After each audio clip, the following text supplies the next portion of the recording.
खामोश वाकयात में नए आने वाले दोस्तों से गुजारिश है कि चैनल को जरूर सब्सक्राइब करें और बेल आइकन पर जरूर क्लिक करें ताकि हर नई आने वाली वीडियो का नोटिफिकेशन आपको बर वक्त मिल सके। तो चलते हैं आज के एपिसोड की जानिब।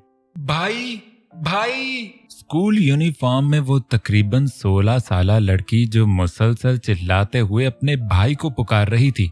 चिल्लाना बंद कर, तेरा भाई तो क्या उसके फरिश्तों को भी खबर नहीं कि तू कहाँ है। उधेड़ उम्र के आदमी ने उसे हकारत से देखते हुए कहा, मेरे भाई को अगर पता चल गया कि तुम लोगों ने मुझे अगवा किया है तो बहुत पछताओगे। वो छोटी सी लड़की शेरनी बने धाड़ी। वाह, कितनी हिम्मत है इस च्यूंटी में, आदमी ने कह कहा लगाया। आखिर बहन किसकी है? उस आदमी का बेटा जो 22 साल का दिखता था, उसने खबासत भरी नजरों से उस लड़की को देखकर बोला, एक शर्त पे तुम्हें छोड़ देंगे, बोलो मानोगी? लड़के ने कहा, तो क्या? वो सुर्ख आंखों से बोली, तुम्हें मुझे खुश करना होगा, उसके बदले में मैं तुम्हें छोड़ दूंगा। लड़के ने कहा तो उसके बाप ने कह कहा लगाया, खूब, यानी मेरा बेटा जवान हो गया है। आदमी ने कह कहा लगाते हुए कहा। वो जो वहशत भरी नजरों से उस लड़के को देख रही थी, अगले ही पल उसने लड़के के मुंह पर थूक दिया। तुम्हारी ये जुर्रत! लड़के ने उसके नर्म रुखसार पर भारी थप्पड़ रसीद किया और उसके बालों को जकड़ लिया। आह, छोड़ो मुझे! वो मुसलसल चिल्लाने लगी। गाड़ी ड्राइव करते हुए एक लड़का जो तकरीबन 21 साल का था, उसने पुरानी खाली इमारत से चीखने की आवाजें सुनी तो रुका। वो तजस्सुस से गाड़ी से बाहर निकला और इमारत के अंदर दाखिल हो गया। चिल्लाने की आवाज करीब तर होती जा रही थी। दीवार के पीछे छुपकर उसने कमरे में सारा मंजर देखा, जहां एक लड़का कम उम्र लड़की को बेदर्दी से मार रहा था। वो बेआवाज कदमों से इमारत से बाहर निकला और पुलिस को कॉल मिलाई। हेलो इंस्पेक्टर साहब, यहाँ कुछ गुंडे एक लड़की को बेदर्दी से पीट रहे हैं, आप जल्दी आ जाएं। ओके, एड्रेस बताओ, इंस्पेक्टर ने कहा तो वो एड्रेस बताने लगा। कुछ देर तक पुलिस वहां पहुंच चुकी थी। उन्होंने गुंडों को पकड़ लिया और लड़का उस लड़की के हाथ खोलने लगा। तुम ठीक हो? लड़के ने पूछा। हाँ, मैं ठीक हूँ, लेकिन तुम कौन हो? उसने हैरत से उस लड़के के खूबसूरत चेहरे को देखते हुए कहा, मेरा नाम आर्यन है, मैं बस यहाँ से गुजर रहा था तो तुम्हारी चीखने की आवाज सुनाई दी, फिर मैंने पुलिस को कॉल की। तुम प्लीज मेरा एक काम कर दो, पुलिस से कहो कि मैं तुम्हारी कजन हूँ और ये लड़के कुछ दिनों से मुझे तंग कर रहे थे और हम इस वाकये के बारे में घर वालों को नहीं बताना चाहते। लेकिन क्यों? तुम्हें अपने घर वालों को बताना चाहिए, ये कोई अक्लमंदी नहीं। वो हैरान हुआ। प्लीज मेरी बात मान लो, तुम कुछ नहीं जानते, अगर तफ्तीश हुई तो इसमें मेरा ही नुकसान होगा। हाँ बेटा, कौन हो तुम और अपने पापा का नाम बताओ, इंस्पेक्टर ने कहा। इंस्पेक्टर अंकल, ये मेरी कजन है और हम इस बारे में घर वालों को नहीं बताना चाहते।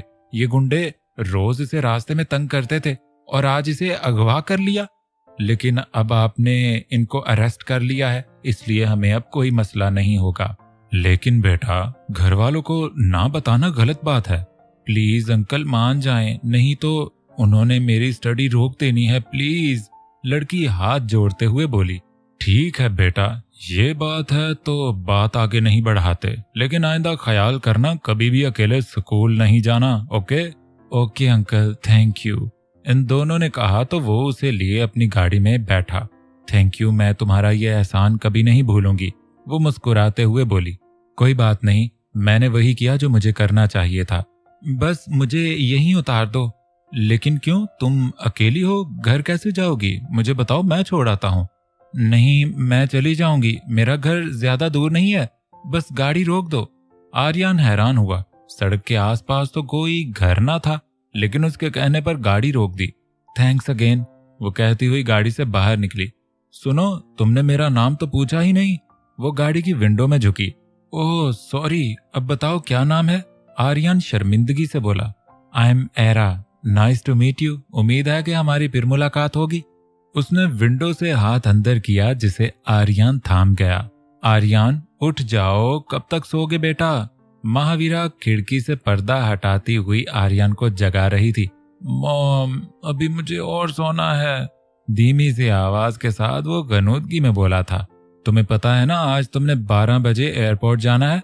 महावीरा ने उसके कमरे से चीजें समेटते हुए कहा, जो आर्यन अपनी आदत के मुताबिक रोज बखेरता था। भाई मैं कहीं नहीं जा रहा, अभी कल ही तो यूनिवर्सिटी में लास्ट डे था। आज मैंने फुल डे सोना है बस। वो अभी तक कंफर्टर में चेहरा छुपाए बोल रहा था। आर्यन मेरी जान, देखो बेटा कितनी बुरी बात है। वो बच्ची पहली बार पाकिस्तान आ रही है, उसे यहाँ के बारे में कुछ नहीं मालूम, वो कैसे हमारा घर ढूंढेगी। महावीरा ने बेड पर बैठकर उसे समझाना चाहा। ओ मॉम। आर्यन ने तंग आकर चेहरे से कंफर्टर उतारा। गहरी स्याह आंखें, घनी लंबी पलकें, सुर्खी मायल बारीक होंठ, शफाफ सफेद रंगत के साथ माथे पर बिखरे स्याह बाल। इस हाल में भी वो इंतहाई पुरकशिश लग रहा था। वो जब छोटा था सिर्फ तभी महावीरा से मिलता था, अब तो वो बिलाशुबा वो बिलाल की फोटो कॉपी था। मॉम आप भी ना कमाल करती हैं, डैड को भेज देना था ना। आर्यन उठकर बैठा। तुम जानते तो हो तुम्हारे डैड इन दिनों ऑफिस वर्क में भी इतने बिजी होते हैं कि पूरा दिन किसी और काम के लिए टाइम नहीं निकाल पाते। महावीरा हाथों से उसके बाल दुरुस्त करती हुई बोली। और वो लड़की कौन है और क्यों आ रही है हमारे घर? उसको पूरे पाकिस्तान में एक हमारा ही घर मिला था स्टे के लिए। अब आर्यन अपना गुस्सा उस लड़की पर उतारना चाहता था। अगर वो इस वक्त उसके सामने होती तो उसकी खैर ना होती। मेरी जान, एक हम ही तो हैं उनके जानने वालों में से पाकिस्तान में, और कोई भी नहीं है। तुम्हें मालूम तो है वो किन की बेटी है? महावीरा वार्डरोब से उसके कपड़े निकालने लगी। आखिर वो तंग आकर अपनी नींद की कुर्बानी देता हुआ उठा। फुल डे स्लीप का मेरा सारा प्लान खराब कर दिया इस छिपकली ने। एक बार ले आऊं इसे घर पर, देखना कैसे बदला लेता हूं। दिल ही दिल में सोचता हुआ वो महावीरा के हाथ से कपड़े लेकर वॉशरूम घुस गया। महावीरा रूम में आई तो बिलाल ड्रेसिंग टेबल के सामने खड़ा ऑफिस के लिए रेडी हो रहा था।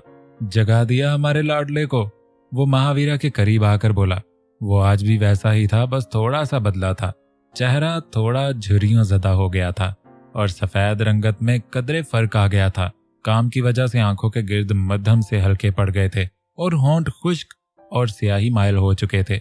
अलबत्ता वो अब भी काफी हद तक हैंडसम दिखता था।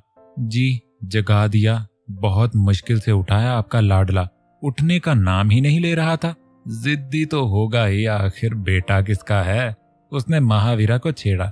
जी बिल्कुल आपका। महावीरा ने बिलाल की बात उसी पर डाल दी। बिलाल मुस्कुराते हुए उसे बाहों में भर लिया। आर्यन के पैदा होने के 4 साल तक महावीरा बिलाल से कता ताल्लुक रही थी। फिर जब नन्ना आर्यन माहौल को समझने लगा तो वो महावीरा से अपने पापा के साथ नाराजगी की वजह पूछने लगा। तब महावीरा को लगा कि अब उसे बिलाल से रिश्ता नॉर्मल कर लेना चाहिए ताकि उसके बेटे की जिंदगी उससे मुतासिर ना हो। वक्त के साथ साथ महावीरा ने सब भुला दिया, बल्कि यूं कहना मुनासिब रहेगा कि बिलाल ने उसे इतनी मोहब्बत दी कि वो उसके दिए जख्मों को भूल चुकी थी और फिर से बिलाल के साथ एक नॉर्मल लाइफ गुजारने लगी जिसमें सिर्फ मोहब्बत और खुलूस था। छोड़े मुझे, ये क्या कर रहे हैं? आपको आ जाएगा। किसने आना? हमारा रूम है, जो मर्जी करें। वो महावीरा की रुखसार के साथ अपनी बड़ी हुई शेव रगड़ने लगा।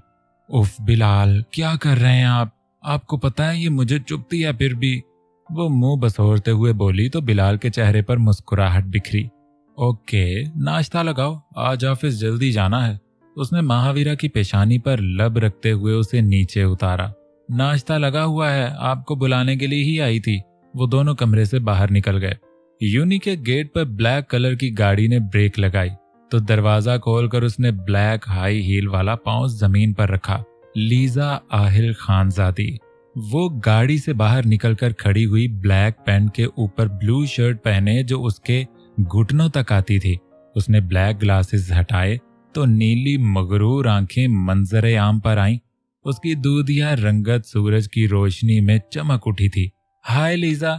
उसकी 2 दोस्तें भागती हुई उसके पास आईं तो लीजा के गोल शेप के पतले सुर्ख होंठों पर मुस्कुराहट बिखरी। हाय, तुम दोनों तो मुझसे पहले ही पहुंच चुके। लीजा ने हैरानगी के तासरात लिए मुस्कुराते हुए इन दोनों से कहा। बस देख लो, मैंने और जोहा ने तो पहले से ही प्लान बना रखा था कि तुमसे पहले यूनी पहुंचेंगे। हुमा ने हंसते हुए कहा, यार तुम दोनों तो बड़ी ना फिल्म निकली, ये अच्छा नहीं किया वैसे। लीजा ने मुंह बसोरा, देखो हम दोनों ने तुम्हारा वेलकम भी तो किया है ना, अब आओ ना, आज हमारे यूनी में फर्स्ट डे है। Oh my God, I am so excited, जोहा ने एक्साइटमेंट से कहा। चलो तुम दोनों कहती हो तो नहीं नाराज होती, लीजा ने मुस्कुराते हुए कहा और इन दोनों के साथ चलने लगी। वो तीनों यूनी का अच्छे से जायजा लेते हुए अंदरूनी हाल में पहुंची। सीढ़ियों पर लड़के और लड़कियों का एक ग्रुप जमा था जो इनसे कदरे दूर था। उन्होंने जब न्यू कमर्स को आते देखा तो रैगिंग का प्लान बनाया। ओए सुन, इनमें से एक लड़के ने आवाज लगाई। वो एक साइड पर बैठा किताब पर सर झुकाए था। जब उसकी समात में आवाज पड़ी तो उसने सर उठाकर सामने देखा। शफाफ रंगत मोटी आंखें जिनके पपोटे हल्के से उभरे हुए थे, शायद ये रात देर तक स्टडी करने के बायस था। नरम गुलाबी होंठ और हल्की सी तीखी ठोड़ी। जी, उसने सवालिया नजरों से कहा। हाँ तुम इधर आओ। उसने किताब बंद की और उस लड़के की जानिब कदम बढ़ाए। जी, क्या नाम है तुम्हारा? अरहाम। अरहाम मिडिल क्लास का एक खामोश सादा तबीयत और नर्म मिजाज लड़का था, जिसने ना किसी से फ्रेंडशिप की थी और ना ही उसे एंजॉयमेंट का शौक था। वो हमेशा अपनी स्टडी पर फोकस करता था। इस यूनी में उसका एडमिशन स्कॉलरशिप के जरिए हुआ था। अच्छा, वो सामने 3 लड़कियां दिख रही हैं? उसने लीजा, जोहा और हुमा की तरफ इशारा किया। हाँ दिख रही हैं। अरहाम ने उनकी तरफ देखा। उनमें से जो ब्लू शर्ट वाली लड़की है, उस पर ये पानी फेंक कर आओ। अरहाम उस लड़के की बात पर हक्का बक्का उसे देखने लगा, जिस पर उस लड़के ने उसकी आंखों के आगे चुटकी बजाई। लेकिन मैं क्यों जाऊं? आप में से कोई भी चला जाए, अरहाम ने कहा तो उनमें से एक लड़की उठकर उसके सामने आई। अगर तुम नहीं गए तो इसका अंजाम बहुत बुरा होगा। मैं प्रिंसिपल को शिकायत करूंगी, तुम मुझे रोज छेड़ते हो। उसकी बात सुनकर वो परेशान हुआ, क्योंकि उसने आज तक ऐसी कोई हरकत नहीं की थी। अगर प्रिंसिपल के पास उसकी शिकायत जाती तो ये उसके लिए निहायत शर्मिंदगी का बायस थी। अब सोच क्या रहे हो? जाओ और ये पूरी बोतल उसके सर पर खाली करके आओ। उसने जबरदस्ती अरहाम के हाथ में वो बोतल थमाई। कुछ देर खामोश खड़े रहने के बाद अरहाम ने मजबूरन उसकी तरफ कदम बढ़ाए।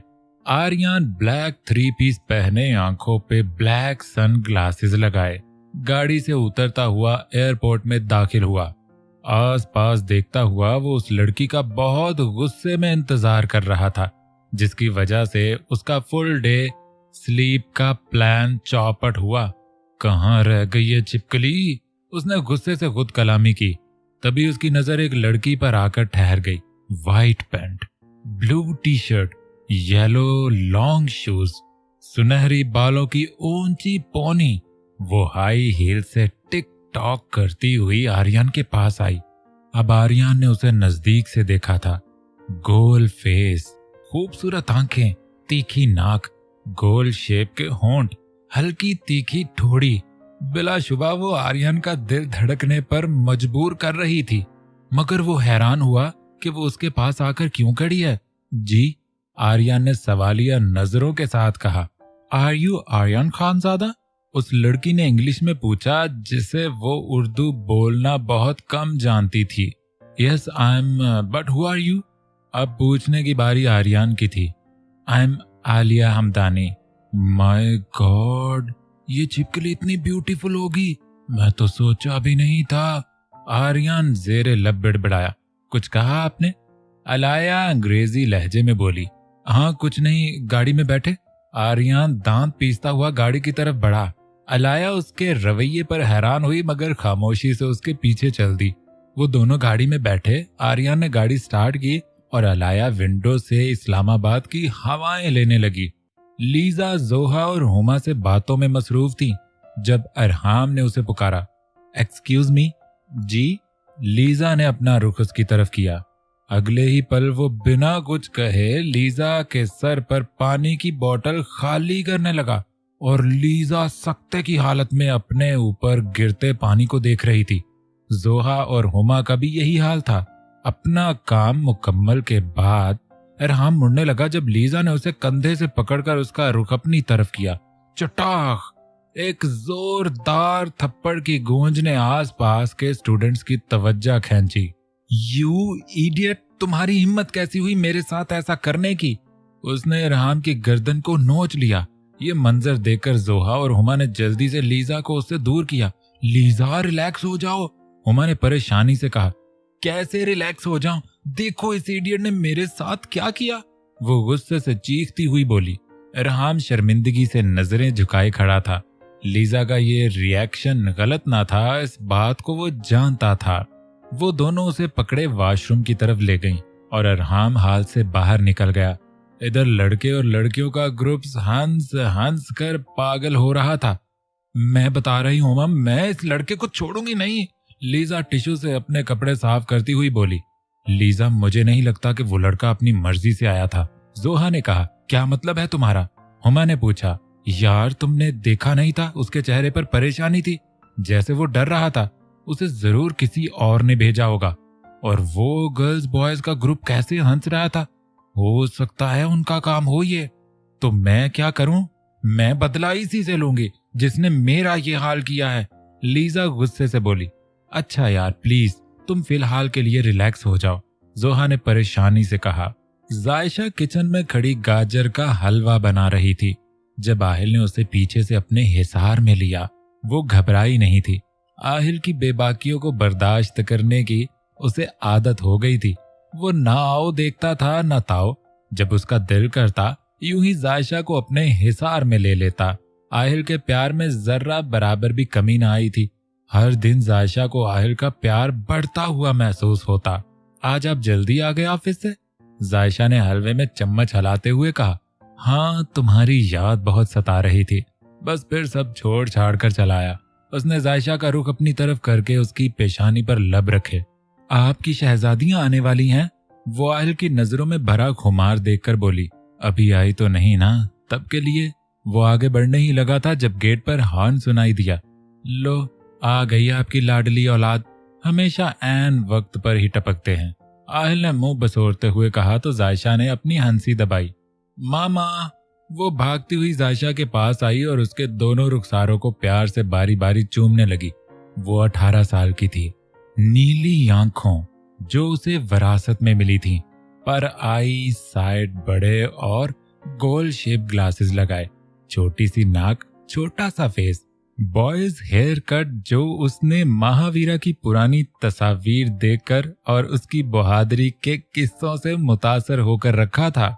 नाजुक जिस्म और कम उम्री के बावजूद वो महावीरा जैसी बहादुर और फाइटर बनना चाहती थी, लेकिन वो फाइटर कम और नमूना ज्यादा लगती थी। अब बस करो मस्के लगाने, तुम्हारी मामा ने फिर भी तुम्हारे इस हुलिये पर टोकना ही है, आहिल ने मुस्कुराते हुए कहा, क्योंकि बकौल सब घर वालों के ईशा जायशा को सिर्फ इसलिए मस्के लगाती थी ताकि वो उसकी बॉयज लुक पर तनकीद ना करे। ओहो पापा, आप भी ना, मेरे तो माइंड में ऐसा कुछ भी नहीं था। वो चश्मे को उंगली से आगे धकेलते हुए पक्के मुंह से झूठ बोल गई। आज कॉलेज में दिन कैसा रहा?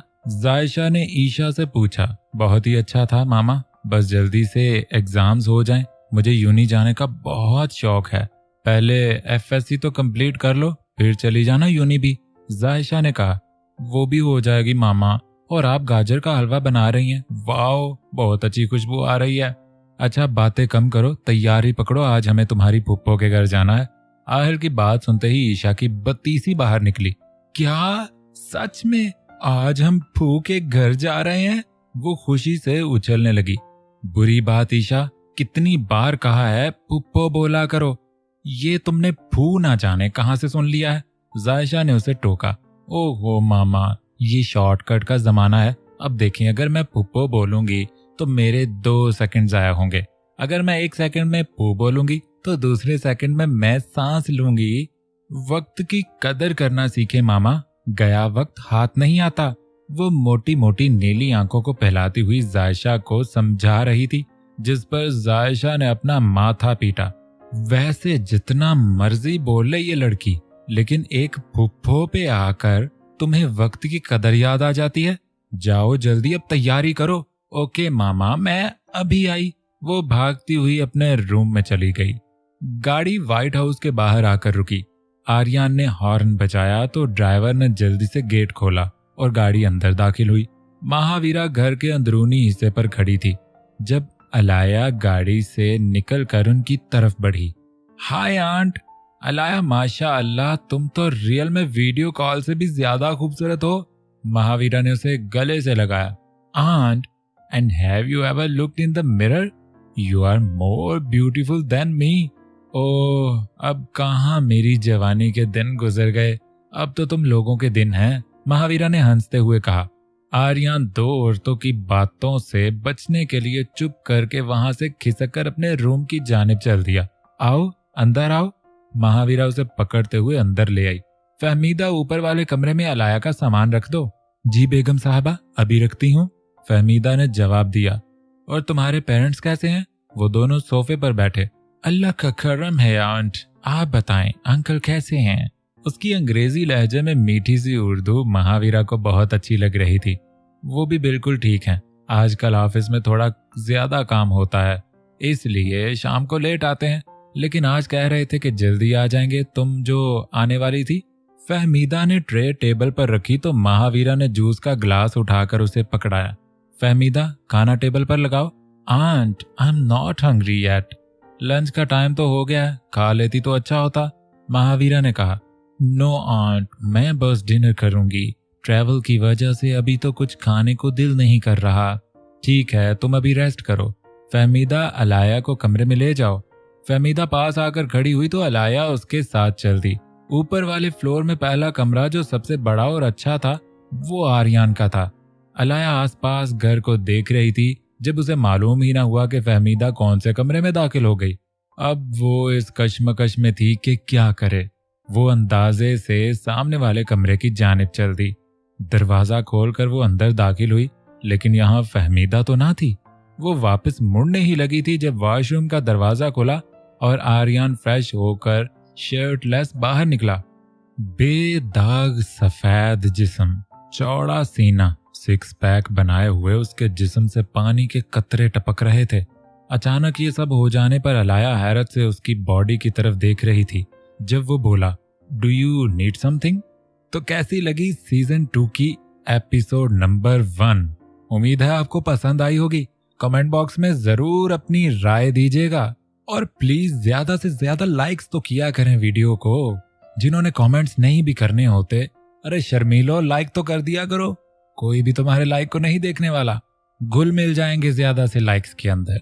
तो प्लीज लाइक्स तो जरूर कीजिए वीडियो को, और कमेंट्स करने वाली आवाम ज्यादा कमेंट किया करें। आई समझ? तो मिलते हैं नेक्स्ट एपिसोड के साथ। अपना भरपूर सा ख्याल रखें। मुझे दीजिए इजाजत। अल्लाह हाफिज।